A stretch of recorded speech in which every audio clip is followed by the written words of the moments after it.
Sweet and low, sweet and low,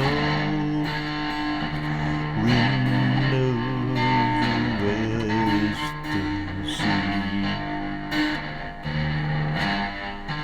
breathe and blow, breathe and blow, wind of the western sea, over the rolling waters flow, over the rolling waters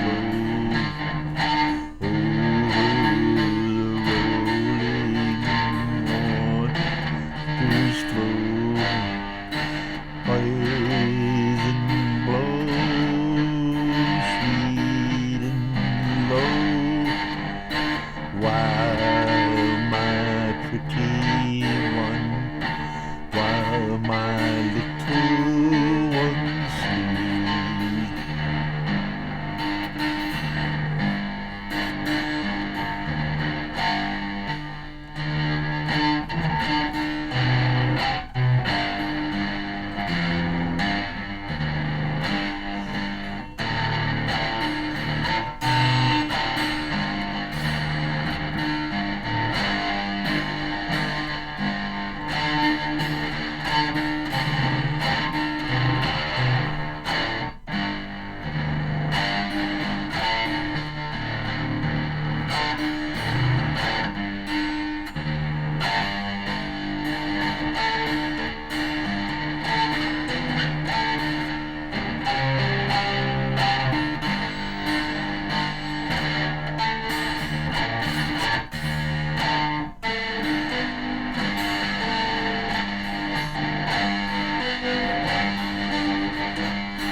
What is this?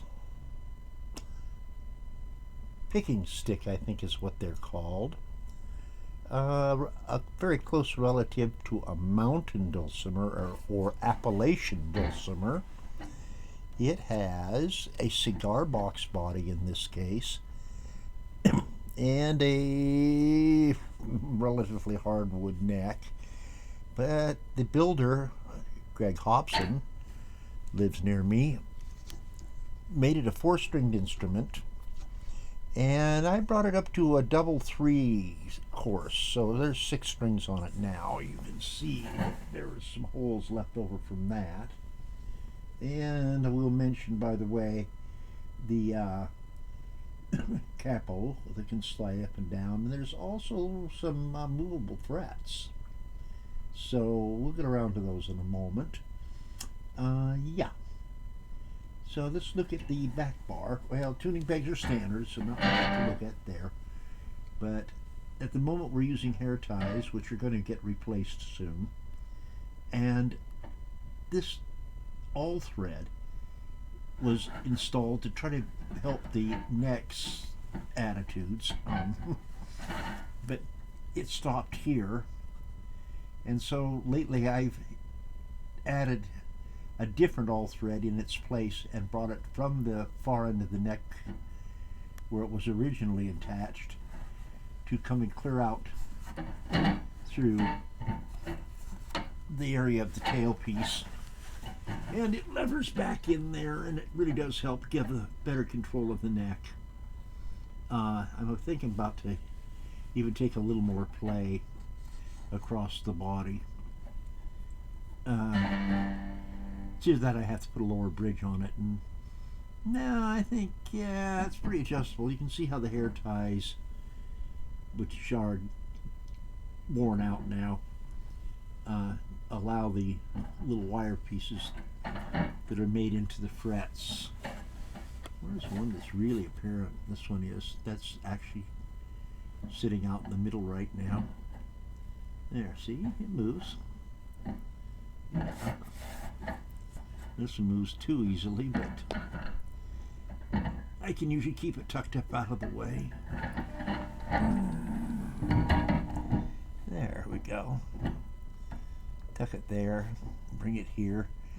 Often this one will be jumped over and be put in this region, or even here. I keep one right here for flattening out.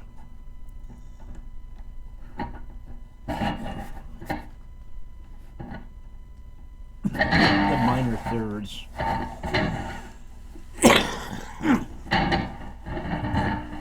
The minor thirds. So there, going up higher. No use of it there. Unless you want to hit some strange place. But there, that gives me flatted third, flatted sevenths. That is one of the keys that you'll find on some dulcimers that's been added extra to the basically major scale that's in these instruments.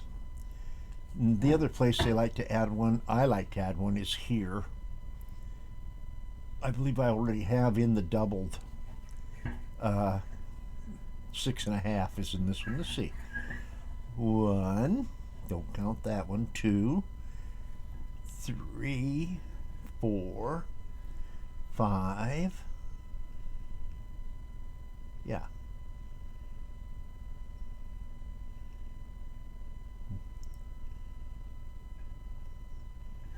6, 7, 8. So it has a standard scale. No, I think it's this one. This fret's extra here from a true Ionian scale. But that's just how these instruments are built. Sorry about the big long dialogue afterwards. You could have skipped it. Presently it's tuned to basically an open G. That is, when tuning these instruments, you got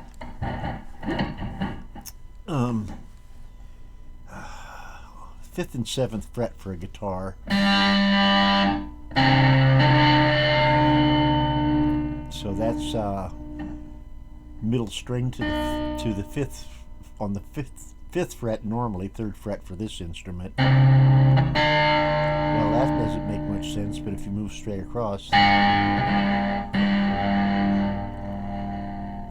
and now these two instruments are set to octave, and you'll find if you come to the 7th fret here that the middle matches the first string position.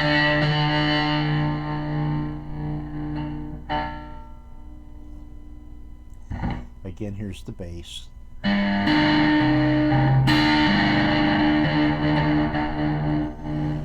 Well, the other tuning would be to bring this string, the middle set of strings, up to this pitch.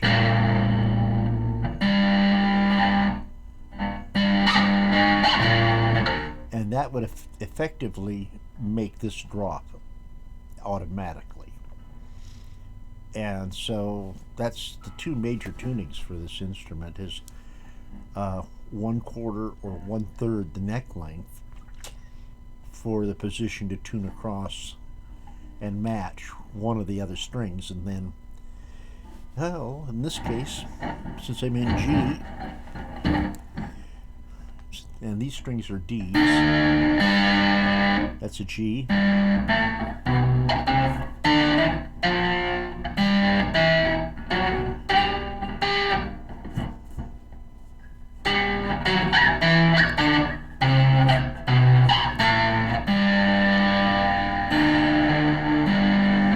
Okay, here's the extra frets. And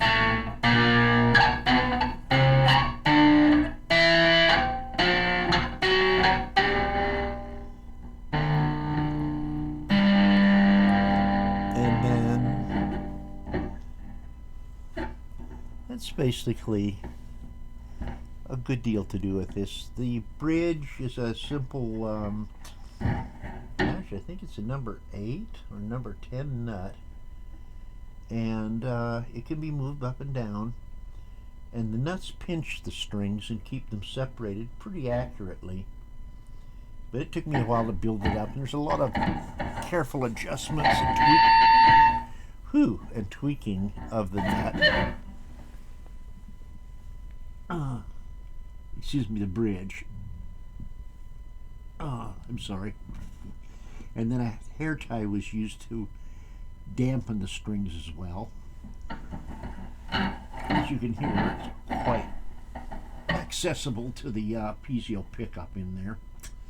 And the nut is actually a piece of all thread. Let's see. Hard to see in there. There it is. Piece of all thread. It's probably been grooved with the file. There's a Japanese saw file sold and difficult to find. It's for sharpening those really sharp Japanese saws, and they look like feathers practically, but there's of course steel, and come in 2 varieties, one that won't cut you and one that will. As far as the finished edges on them, I've got one of each. When I bought them some years ago, they cost me about $12 each from a woodworking catalog or something. That's what I often will use for setting my nuts in, getting grooves in things, and V-shaped thing for initially, and sometimes finishing off even my nuts and bridge grooves. Sometimes you want them to do different things and just be completely the easy, beautiful ones they talk about by other books. They can make some interesting sounds if you learn to manipulate your bridges a little bit. Well, we all need our bridges. This has gone on too long, so have a great day.